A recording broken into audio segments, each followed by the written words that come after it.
ಮನೆಯ ತಾರಸಿಯ ಬಾಲ್ಕನಿಯಲ್ಲಿ ಬಟ್ಟೆ ಒಣಗಲು ಹಾಕ್ತಾ ಇದ್ದಾಗ ವಿದ್ಯುತ್ ತಂತಿ ಸ್ಪರ್ಶಿಸಿ 17ರ ಹರೆಯದ ಯೂಟ್ಯೂಬರ್ ಬಾಲಕಿ ಮೃತಪಟ್ಟ ದಾರುಣ ಘಟನೆ ಕಾಸರಗೋಡಿನ ಎಣ್ಮಕಜ್ಜಿಯಲ್ಲಿ ನಡೆದಿದೆ.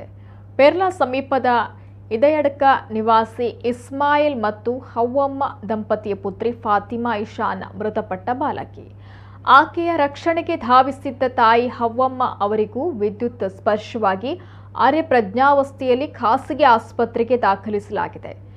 ನಿನ್ನೆ ಬೆಳಿಗ್ಗೆ ಸುಮಾರು 10 ಗಂಟೆ ವೇಳೆಗೆ ಫಾತಿಮಾ ಇಶಾನ್ ಅವರು ಬಟ್ಟೆಗಳನ್ನು ವಾಶ್ ಮಾಡಿ ಅವುಗಳನ್ನು ಒಣಗಿಸಲು ಹಾಕೋದಾಗಿ ಮನೆಯ ತಾರಾಸಿಗೆ ಹೋಗಿದ್ರು. ಅಲ್ಲಿಯ ಬಾಲ್ಕನಿಯಲ್ಲಿ ಒದ್ದೆ ಬಟ್ಟೆಗಳನ್ನು ಒಣಗಲು ಹಾಕ್ತಾ ಇದ್ದಾಗ ಗೋಡೆ ಬದಿ ಇರುವ ವಿದ್ಯುತ್ ತಂತಿ ಸ್ಪರ್ಶವಾಗಿದೆ.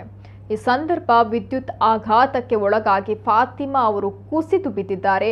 ಆಕೆಯ ಬೊಬ್ಬೆ ಕೇಳಿ ತಾಯಿ ಹವ್ವಮ್ಮ ಓಡಿ ಬಂದು ಆಕೆಯ ರಕ್ಷಣೆಗೆ ಮುಂದಾದಾಗ ಆಕೆ ಕೂಡ ವಿದ್ಯುತ್ ಆಘಾತಕ್ಕೆ ಒಳಗಾಗಿದ್ದಾರೆ. ಪಕ್ಕದ ಮನೆಯವರಿಗೆ ವಿಷಯ ತಿಳಿದ ಕೂಡಲೇ ತಾಯಿ ಮತ್ತು ಮಗಳನ್ನು ಆಸ್ಪತ್ರೆಗೆ ಕೊಂಡೊಯ್ದಿದ್ದಾರೆ. ಆದರೆ ಅಷ್ಟರಲ್ಲಿ ಫಾತಿಮಾ ಇಶಾನ್ ಮೃತಪಟ್ಟಿದ್ರು. ಫಾತಿಮಾ ಇಶಾನ್ ಅವರು 11ನೇ ತರಗತಿಯವರೆಗೆ ಓದಿದ್ದು, ಬಳಿಕ ವ್ಯಾಸಂಗ ಮುಂದುವರಿಸಿರಲಿಲ್ಲ. ಮನೆಯಲ್ಲಿ ಇದ್ದುಕೊಂಡೇ ಯೂಟ್ಯೂಬ್ನಲ್ಲಿ ಹಾಸ್ಯ ತುಣುಕುಗಳನ್ನು ಅಪ್ಲೋಡ್ ಮಾಡ್ತಾ ಇದ್ರು. ಅದಕ್ಕೆ ಲೈಕ್ಗಳು ಬರ್ತಾ ಇದ್ದು.